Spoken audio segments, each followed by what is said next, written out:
Jing, this is your fifth visit to teach in Israel, and many students already joined the workshops, so I'll be happy if you can tell us now some more information about your background. Yes, I grew up in Beijing, China, and since I was little, I started to practice wushu, Chinese martial art, with my father.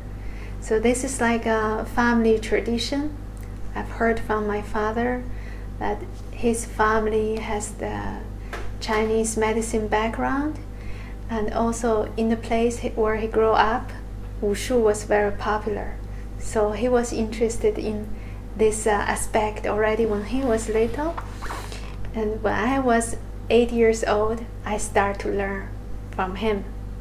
At that time, he was the chief coach of Beijing wushu team, and also meanwhile, chief coach, head coach of Chinese national martial art team.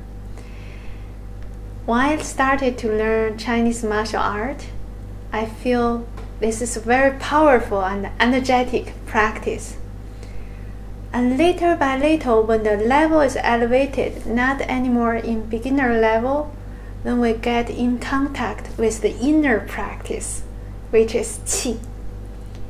And in Chinese tradition, qi is really a unique character, because in China we say, without qi, there will be no life.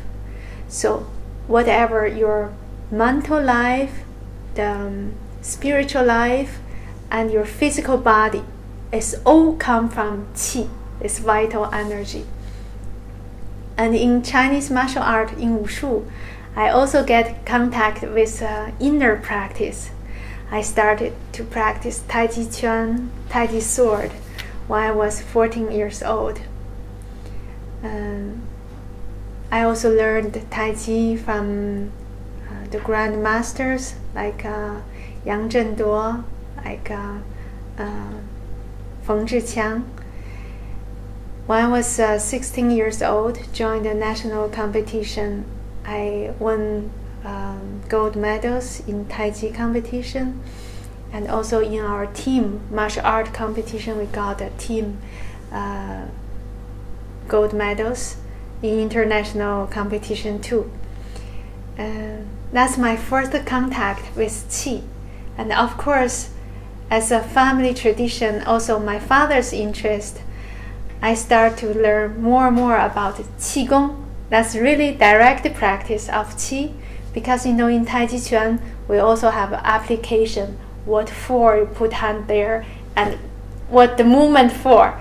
But in qigong it's more pure, you just connect with qi, with yin and yang, and directly pay attention to the physical health, also pay attention to the mental health. Overall, we see the mind, the spirit, and the person as one. Yeah. So this is my background, where I grew up. And now I travel around to teach Qigong. And I like to come to Israel very much. First of all, I don't know why. I just feel there's so much love in this country. When I talk to people, a lot of humor. When I teach, they learn the movement very fast. Smart people. So maybe all of this attract me to come back regularly. So now I come back about once to twice a year to Israel, give Shenzhen Gong, which is the Qigong system, give these seminars. And sometimes also teach Tai Chi Chuan. Jing, can you explain the way you see it? What is Qigong? Let's talk about this name, Qigong. Qi means the essence, this vital energy that give us, provide us life. Not only the physical life, also the mental life. Gong means the practice. This word actually is from a Taoist. From a Taoist gave this name, Qigong. Before, Qigong was called Daoyin, Tu Na. So the name of Qigong started to use popularly in 1960s in China. But this practice is very old. It's over 5,000 years old. And we have to know Qigong used to be a secret practice. That means not open to the public. It is from a lineage, so the master passes it to the disciple choose their disciple, or the father teach the son as a lineage. And this practice start to come to the public also from 1950s, 1960s in China, because in China we need a way to promote health and to reduce the medical care cost. So let's count 5,000 years old versus now from 1960 to this year, so 5 decades, 50 years. So Qigong come to the public in China is only for 50 years. And now if we see how Qigong develops in the West, it is just the past 10 years, 15 years. It came to the West and get more and more known recently.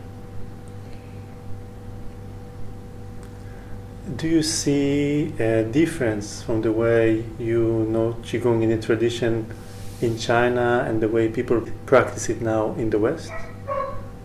Yes, I do. I'm very happy more and more people in the West are interested in Qigong study, and also I'm very happy to see more and more people teaching Qigong. This is like a Chinese treasure and now shared also to West as a health promotion method. But meanwhile, I also see some differences. Like really the old tradition, we practice Qigong with the 3 basic components. They are the movements, the breathing, and the heart. And nowadays I see when people practice also teach Qigong, they pay attention to the postures or they talk about the breathing. So in a way, this is not much difference from the familiar Western health promotion method, like walking, jogging, aerobics. That also involves the body movement, the posture, and the breathing. So what is Qigong? What's the unique character in Qigong? This is the difference I see. The real Qigong teaching and real Qigong practice is the 3 components, they happen at the same time. So same time you do the movement, same time breathe, same time you quiet the mind, quiet the heart. Be one with nature. So in China we say it 天人合一. So 天 is like heaven or the universe. The universe and person, nature are in unity. This aspect is not strong. I also can say this aspect is missing in the West.